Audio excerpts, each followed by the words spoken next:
आप हमेशा ऐसे उदास रहते हैं, क्यों?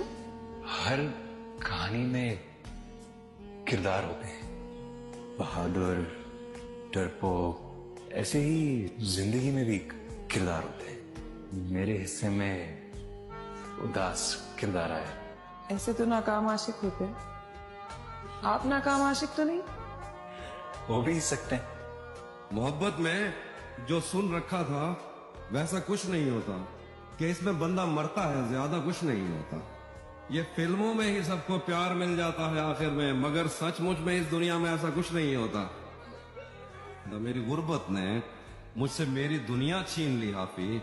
मेरी अम्मा तो कहती थी कि पैसा कुछ नहीं हो।